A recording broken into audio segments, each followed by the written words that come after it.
तो हमारे पार्लियामेंट के अंदर 43% पॉलिटिशियंस ऐसे हैं जिनके ऊपर क्रिमिनल चार्जेस हैं, और उसमें से 29% ऐसे हैं जिनके ऊपर मर्डर, रेप, फिरौती, ये सारे चार्जेस हैं। और ऐसा नहीं है कि खाली एमपीज ही हैं, हमारे एमएलए भी इसमें पीछे नहीं है। अगर मैं 2015 दिल्ली इलेक्शन की बात करूं तो उसमें 70 में से 43 नेता ऐसे जीत के आए थे जिनके ऊपर क्रिमिनल चार्जेस थे। और अगर करंट की बात करें तो 37 एमएलए ऐसे हैं जिनके ऊपर क्रिमिनल चार्जेस हैं। और ये ऐसा नहीं है कि किसी ने आरोप लगा दिया या एफआईआर है, ये वो चार्जेस हैं जो सुप्रीम कोर्ट के अंदर फ्रेम हो चुके हैं। मतलब पुलिस गई है वहां पे, उसको एविडेंस कंफर्म हुए हैं, आई विटनेसेस मिले हैं, ये वो चार्जेस हैं।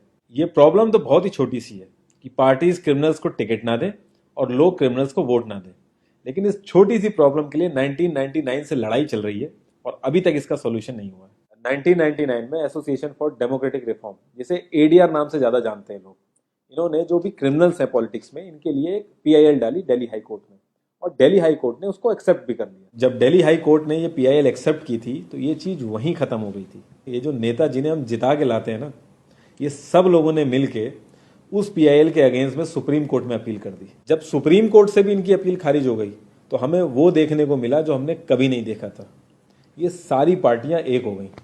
जब हमारे देश की सिक्योरिटी की बात आती है, उरी अटैक हो गया, बालाकोट हो गया, या हमले वाली सिचुएशन बनती है, तब भी ये पार्टियां एक नहीं होती।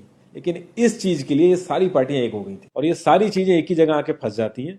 इंडिया के कानून के हिसाब से जब तक किसी भी आदमी के ऊपर फाइनल जजमेंट नहीं आता तब तक वो बेकसूर है, और उसी चीज का फायदा उठता है। अगर कोई आईएएस की तैयारी कर रहा है और उसके ऊपर क्रिमिनल चार्जेस हैं तो उसे ऑफर लेटर नहीं मिलेगा, यहां तक कि क्लर्क की जॉब के लिए उसको दिक्कत आ जाएगी। लाखों कैदी ऐसे हैं जिन पे अभी जजमेंट नहीं आया है, जो अंडर ट्रायल है, उनको जेल में डाल रखा है।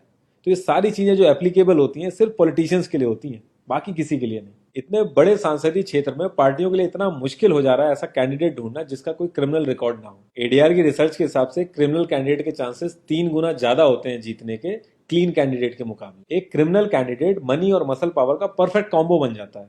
पार्टी के लिए फंडिंग इकट्ठी करनी हो, self financing, black money, campaigning के लिए फाइनेंस इकट्ठा करना हो, हर एक चीज में माहिर होते हैं।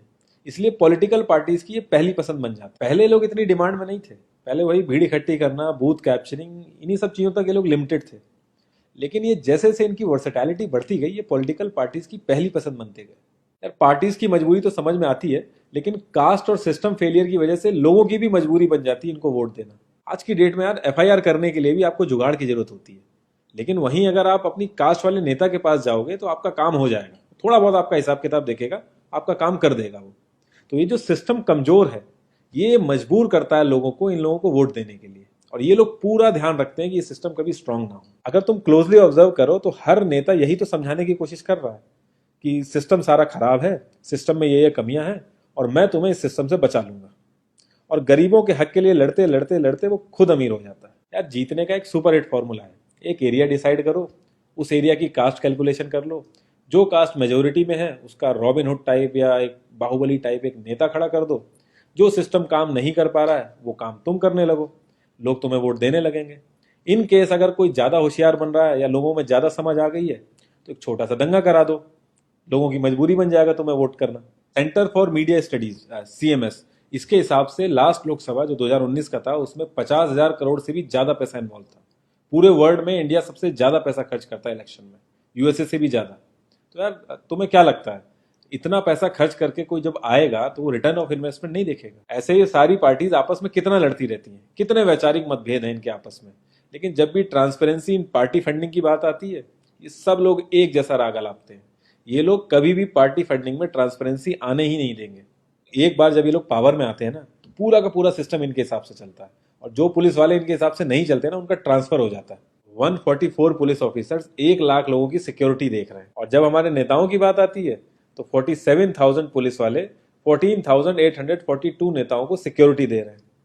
अब बाहुबलियों को क्या जरूरत है सिक्योरिटी की? कभी किसी क्रिमिनल को देखा है जिसके आगे पीछे आईएएस पीसीएस पुलिस वाले जी हजूरी कर रहे होते हैं?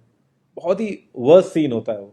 हर साल रिपोर्ट्स आती हैं कि 75% से भी ज्यादा लोगों को पुलिस पे भरोसा ही नहीं है।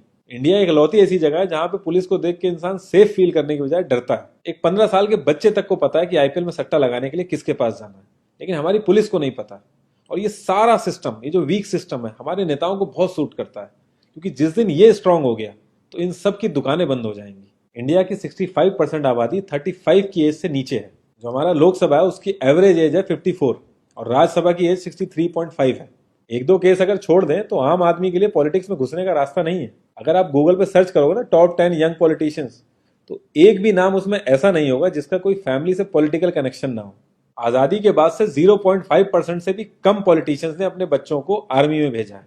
वहां नहीं भेजते ये लोग। हम लोग इनसे मैनिफेस्टो में डिमांड ही कहां करते हैं।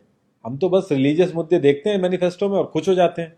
इंडिया ने ब्रिटिश पार्लियामेंट्री सिस्टम अडेप्ट किया और उसमें एक बहुत ही इंपॉर्टेंट चीज है शेडो कैबिनेट, वो हमने छोड़ दी।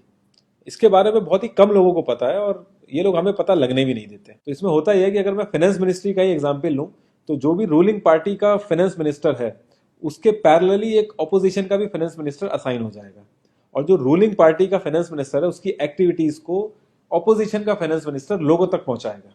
और इसी तरीके से हर डिपार्टमेंट में होता है और लोगों के लिए बड़ा बेनिफिशियल रहता है ये। क्योंकि एक छोटे से छोटे काम के लिए हमारे इंडिया में बहुत सारी मिनिस्ट्री इन्वॉल्व रहती है, तो एक्चुअल में किस नेता की गलती है पता ही नहीं चल पाता है। इस तरीके के बहुत सारे कॉन्सेप्ट हैं जो हम लोगों को पार्टी से मैनिफेस्टो में डिमांड करने चाहिए, क्योंकि हम लोग तो हमेशा मंदिरों और मस्जिदों के लिए ही लड़ते हैं। ये सारी चीजें एकदम से तो सही हो नहीं जाएंगी, लेकिन एक चीज हमारे हाथ में है कि यार हम कम से कम किसी क्रिमिनल को तो वोट ना दें। और ऐसा तो होता नहीं कि सारे के सारे लाइन से क्रिमिनल ही खड़े हो जाते हैं। हमें बस इतना करना है कि जो भी कैंडिडेट क्रिमिनल है हमें बस उसे वोट नहीं देना है, भले ही वो हमारी फेवरेट पार्टी का हो, भले ही वो हमारी कास्ट का हो। बस एक दो बार हमें ऐसे करना है, फिर इन लोगों को टिकट ही मिलना बंद हो जाएगा पार्टियों से। जितनी रिसर्च हम अपना मोबाइल फोन खरीदने में करते हैं ना, उसकी 10% रिसर्च भी अगर हमने अपने कैंडिडेट के बारे में कर ली तो ये क्रिमिनल जितने भी हैं पार्लियामेंट में नहीं दिखेंगे, ये वहीं दिखेंगे जहां इनको होना चाहिए।